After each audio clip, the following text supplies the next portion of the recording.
welcome to Authentic Truths and Addiction with me, Lisa Wenninger. This podcast is a journey through the life of addiction from the perspective of a mother. My hope is to bring awareness to this difficult topic. We're in the fight of our lives against addiction, and it's time to come out of the closet and speak out for those we love most. For me, this has been an eye-opening experience in knowledge, faith, and ability to love through the most trying times. I've learned new boundaries and how to love others where they are. I hope this podcast can help others do the same. Let's go.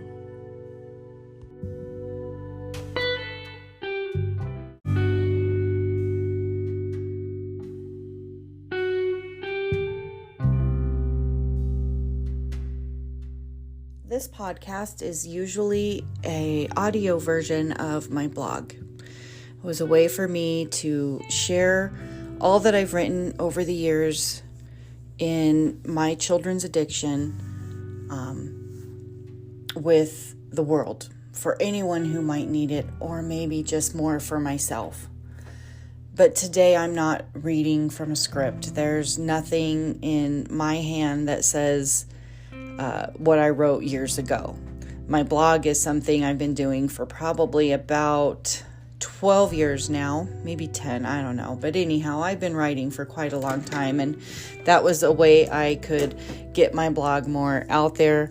I know blogging isn't quite as big of a thing as it once was, but for me, it's always been my outlet. I have used it for my mental health. I've used it for my Christian faith.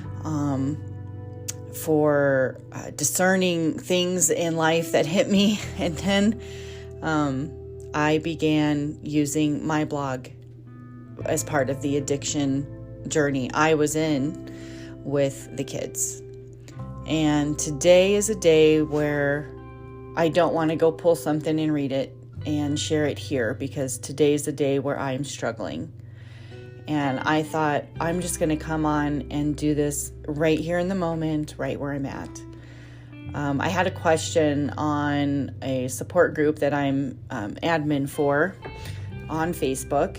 And the question, it's not really a question, I guess. It was more of a statement that parents who are in our shoes, parents of loved ones in addiction, need rehab just as much as those in addiction, that we need the rehab to rehabilitate our minds after the trauma and the abuse and the repetitive nature that comes with addiction that affects the entire family. And then I remembered that I think, or I believe, that I'm doing okay in most circumstances. I am not holding on to trauma. I have dealt with that. I have obtained and went through it's a biblical study that was more like a one-on-one counseling session without a professional counselor. The study itself was the counseling. The Word of God was my counseling. Every week when I opened up my Bible, I was counseled back into health and wholeness. But there's one thing that just stuck out when I read that comment from that poor mama who is struggling today, who says she can't take no more, and who said she is willing to be locked up for a year just to help herself through the trauma that her child has put her through.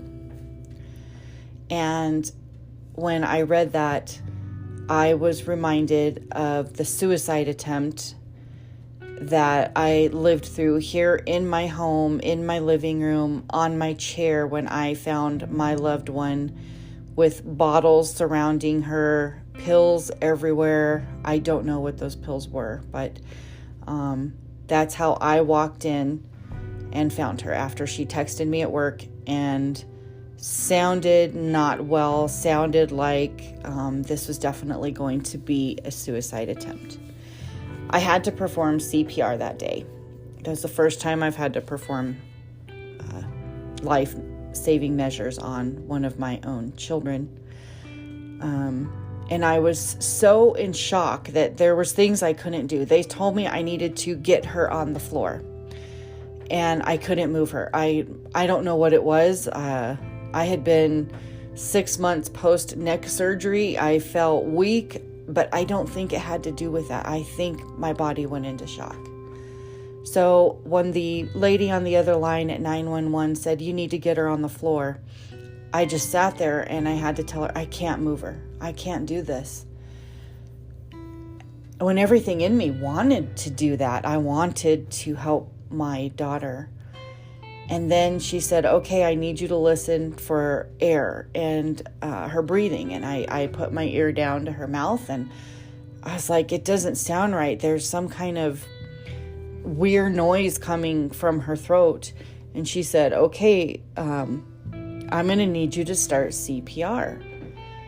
And I need you to do this and do these breaths." And she gave me all the direction. I am CPR certified, so I know what to do. And I know I could help somebody in an emergency situation. But when it came to this, when that was my daughter sitting there, something happened to me. And I was just locked up in some unbelievable coma, where I was actually awake, but I was frozen there. And so she said, "Go do this." And I did the breaths. She didn't have me pumping on her chest. "Okay, I want you to try again. See if you can blow breaths in, and if that would get my daughter moving, I guess, or awake, or showing some sign of something." And I tried to blow, and then there were these tears that didn't come except a cry that came from deep inside. And all I could say was, "Ashley, wake up. Wake up." And I began to cry. And then I got angry at myself. And all I could think was, there is no time to cry.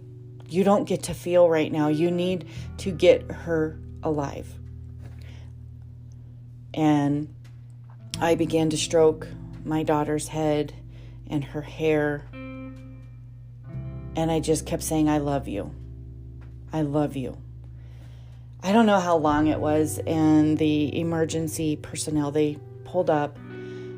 They came running in, and they moved me out of the way. The police or the fire, whoever it was, kind of moved me in the hallway away from my living room. And I remember sitting there and looking at this scene, multiple people there. They all came, and thinking it was so surreal. This is not happening right here in my house. And I just sat and I looked at my daughter, and her body remained lifeless through all of that. And they were looking at the pills and the alcohol, and I remember just holding my head, and I suddenly couldn't breathe. And I bent down and tried to get in some deep breaths, but I couldn't cry anymore. I did not cry in front of the emergency personnel. And to this day, I just wonder why. Why was I so afraid to cry? There was something in me that wanted them to know, this is my journey. This is what I'm going through. This is my life. This is the trauma I keep experiencing, except what was happening in front of me had nothing to do with me. They were there to save her life. And I accepted that, and I let it go. So I never shed a tear. And I wonder what they think about me. I wonder if they thought I was absolutely the worst parent because I wasn't crying. I wasn't hysterical like we see people get in these situations. Typically, I'm a very calm person in an emergency anyhow. I'm somebody you want in an emergency because I typically can stay calm and get through it with common sense. And, I'm one of those people. But in this case, it felt wrong. It felt wrong to be that person. Not only did it feel wrong to be the calm person, it felt wrong to be the person who couldn't get my daughter off the couch, the chair. It was a chair and an ottoman, actually. And it felt wrong to not be able to breathe for her. Anyhow, they assessed her and they did not even bring in the stretcher, the bed, whatever. They put her on their back. The gentleman picked her up and said, "We need to go now," and threw her on his back. And I just stayed in the house. They put her in an ambulance and asked me a few questions, of which I do not remember today. Said, "We're taking her over to the hospital. Let me know where, and I could meet them there." And they left. And I remember sitting in my house alone, looking at the chair, and I just stared at the chair. And I couldn't believe what I just witnessed. I had tried with all my might to wake up my daughter, to breathe for her the best I could, even though I couldn't get her off the furniture. I'm assuming they need a hard surface. And all I could do was breathe. They never did have me pump on her chest, but I tried. I went to the hospital, and they were working on her for some time, and I don't even know the length of time I sat there before she woke up. But eventually she did wake up. They got her stabilized in the ambulance. I really don't know. I never asked what happened. If I did, I don't remember it today, because that's shock. And I was in shock. But it's what happened at the end of all this. When I walked into this emergency room that is set up for these type of emergencies. So it's a giant room, I noticed, with a lot of machines. So it's what I would call a life-saving room. I'm sure anyone who works in the ER will know what I'm talking about. But my daughter woke up, and I was allowed to go in. And I guess I thought I would hear words like, "I'm sorry, Mom," or "What did I do?" even. But what I heard was, "Why didn't you let me die?" And today, when I read that post on Facebook from this poor mom who says, "I am so traumatized. I have anxiety so bad. I am living with PTSD." I was flooded with the memories of that question. Why didn't you let me die? And I left the room. I was absolutely mortified to hear that question from the girl I love the most. And I was heartbroken. And as I left the room, it was like a switch flipped for her, and she began getting combative with the nurses, not cooperating. I don't know what was going on. And as I left the room, I was walking down the hallway in the emergency room, and my family had been allowed to come back to one of those little conference rooms. And my husband came out and was walking down the hall, and I just fell into his arms. But it took a toll on me. I sat in the hospital for a while. My daughter wasn't there very long. But I remember coming home and looking around and staring at the chair where, had I not left work, I was urged by my boss to leave work that day. I was so tired of these games of an addiction and constantly being threatened with her life and never knowing what was real and what was fake and what was dramatized. And I was so tired that day I was like, I'm just shutting my phone off and I'm going to go about my day and I'm going to work. I manage a church, so the person that was there with me is a pastor. And that day he goes, maybe you just need to go check. Just run home, go check, make sure everything's okay. So something in him must have seen something in me that said there was something beyond these little games that I have left work and ran home and played before. And that is why I came home that day. And maybe I'm dealing with the guilt that I didn't rush out of the building and run home. And I'm dealing with guilt that I couldn't lift my daughter's lifeless body off of the chair and ottoman.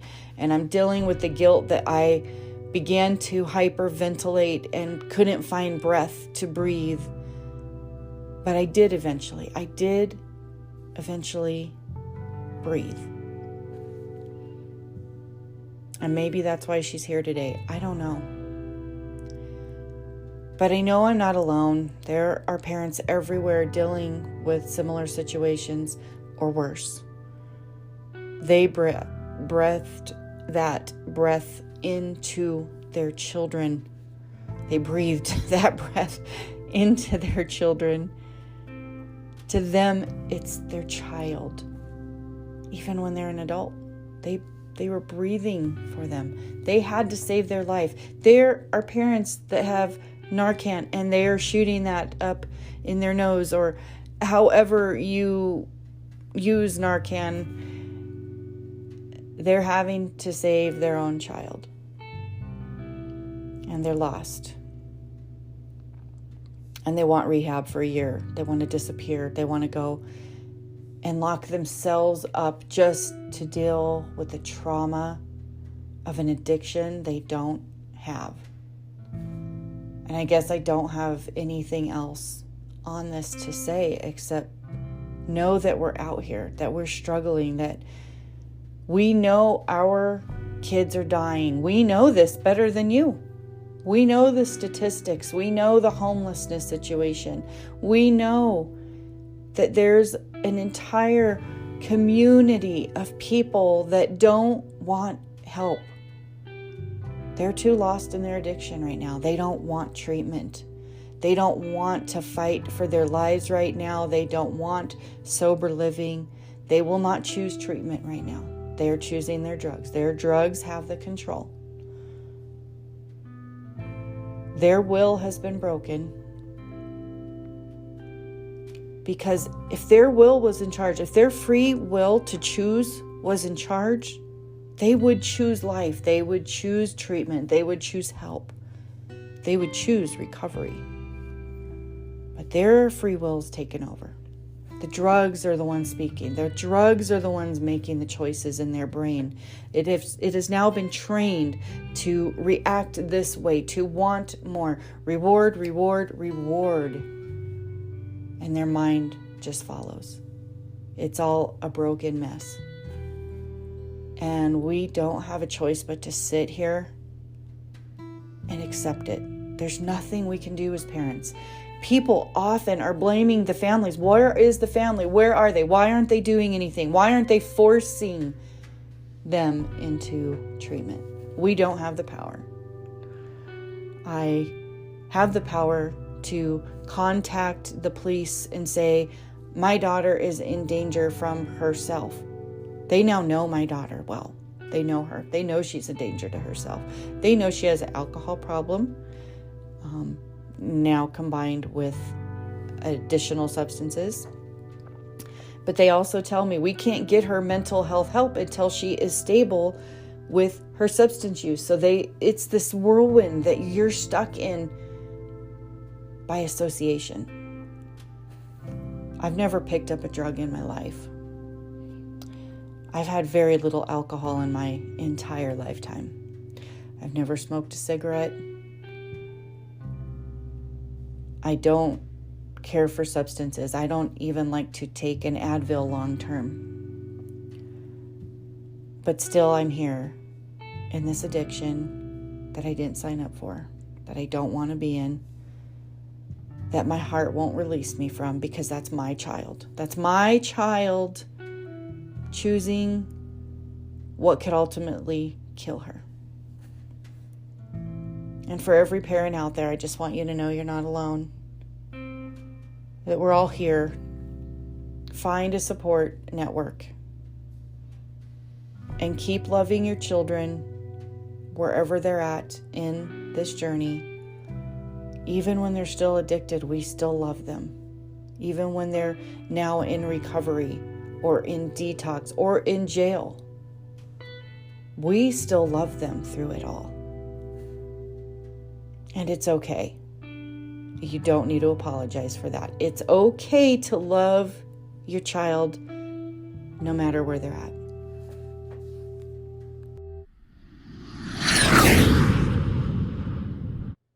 Thank you for tuning in to Authentic Truths in Addiction.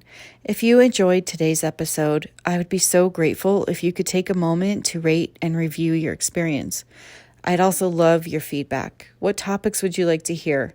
Send guest suggestions and feedback to lisa@authentictruths.com.